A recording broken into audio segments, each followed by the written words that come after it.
A major problem in today's basketball is passiveness.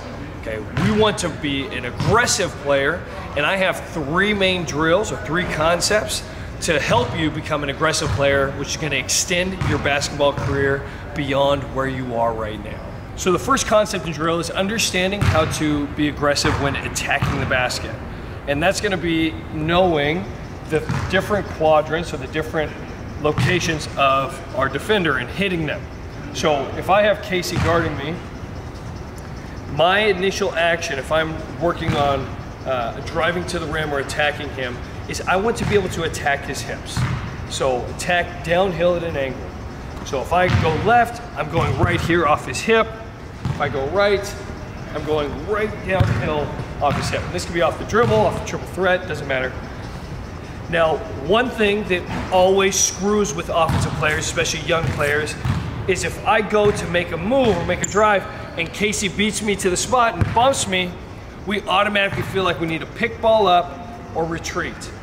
I do not want that unless Casey shows his whole frame and literally cuts me off completely. So what I teach our younger players is understanding how to hit different parts of the body and what that means for us. So if I drive, I'm looking to create a little bit of contact because I know it's going to help me create separation. So if I drive and I bump, Casey tries to stop me, but I bump this outside of Casey's frame, I'm going to imagine Casey's body as like a door. The handle's right here, and as soon as I bump him, I'm trying to drive through him so that way he opens up and gives me an opportunity to run. If Casey jumps a little more, and now when I hit him in the middle chest, a little bit too much, Case. I hit him in the middle of the chest. On this action, I can lift or go into a shoulder release. That shoulder release will give me an opportunity to release a little bit so that way I can escape from being in constant contact and then get skinny to push off and attack. That's one of my favorite ways to get a little bit of separation, especially when I have overly aggressive defenders who may be really quick on their feet. The third action, if I'm going off hip and Casey's really quick, he beats me to the spot, and now I hit him here, or I'm about to hit him here, is I realize that and I change direction. And it's just gonna make everything so much more concise. It'll make you more decisive and aggressive as a player when you understand that if you bump on this side, it's okay, you can keep on going. If you bump in the middle, it's still okay. You might have to release a little bit to disengage so that way you're not just running through the body of the defender the whole time. And if you hit that inside of that hip, then you know you're gonna be able to change direction, or if you see it, you'll be able to change direction. So keep that in mind. It's a great way to just learn how to be more aggressive when the ball is in your hand and you're looking to attack downhill.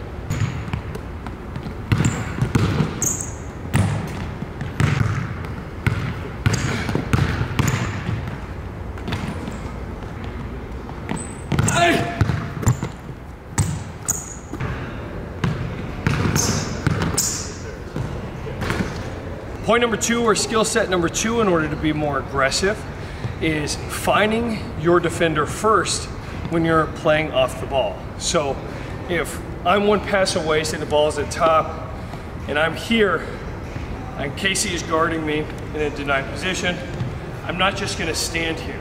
What I don't wanna do is I don't wanna be known throughout the game as just trying to step away, continue to move away, to receive a pass, because my defender is just gonna be able to read and learn me as the game progresses. So what I want to do, and I want to establish this very early on in the game, is I want to engage. I want to hit first. So if I'm off ball, I'm getting into my defender's lap. I'm doing a good job of stepping in between his legs, because for any player, man or woman, nobody wants to be crowded like that. Nobody wants to be invaded like that. So I'll step in between legs, I'll get a nice shoulder to create that contact, and then I'll bounce out to get my catch. And it doesn't necessarily need to be this V cut. A lot of times, say if we're in corner, I'll be walking away, or I'll give a little seal. I'll just show my butt into him, and I'll walk out and I won't even be part of the play. I'm I'm just gonna do that action to get him conscientious that I'm in business, that I'm aggressive, that he better watch out for me. Okay, so it's really important to make sure that you understand when you're off ball, don't just move toward ball. Not every time, of course, different situations will occur where you can, but we want to be able to establish that contact early on. It's going to help you with becoming aggressive.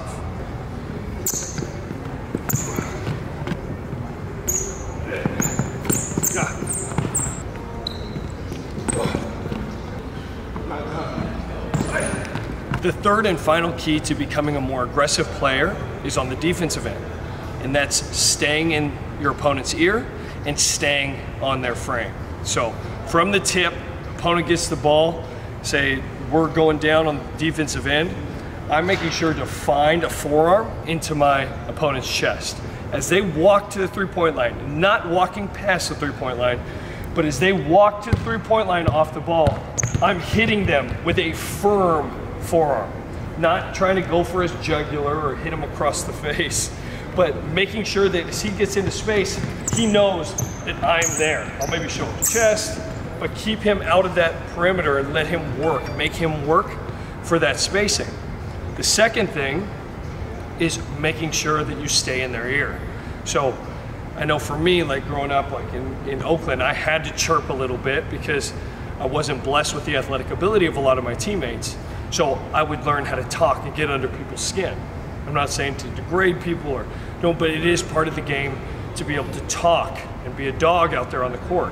Understanding what it's going to take to not just be able to speak and talk mess or talk trash to your opponent, but also being able to have a short-term memory to where if you get crossed or if you get beat, you still stay in his ear and you still stay on his frame. Don't give up that opportunity, because the second that you do, you now are taking the passive route and you're probably going to get exposed for that later on. The offensive player will know that they have you beat. So stay aggressive. A great way for you to practice staying on your defender's frame and staying in their ear is to make sure that each quarter or each half you do X amount of talking per possession, or each quarter, and you do X amount of hits on the defensive end. So like for me, I try to keep things as tangible as possible. I'll say I want to hit my opponent 10 times this quarter as he's coming down on each possession, or I want to talk to him at least 4 times per quarter, so that way I can focus on making sure that I hit my quota and compartmentalizing, so that way I know by the end of the game I stayed consistent. It wasn't just me doing it at the very beginning of the game, it was me doing throughout the game to where it truly matters, which is in the fourth quarter. I hope this helped you guys become a little bit more aggressive. Make sure you check out how I play in one-on-one, okay, our one-on-one videos. We've got a great compilation, and you can see how my aggressive tendencies are showcased throughout that one-on-one. And then make sure you turn on them post notifications. I have about a small amount of subscribers, okay, but we want to get these videos up and popping so we can continue to give you guys some fresh content. God bless y'all. Let's get it.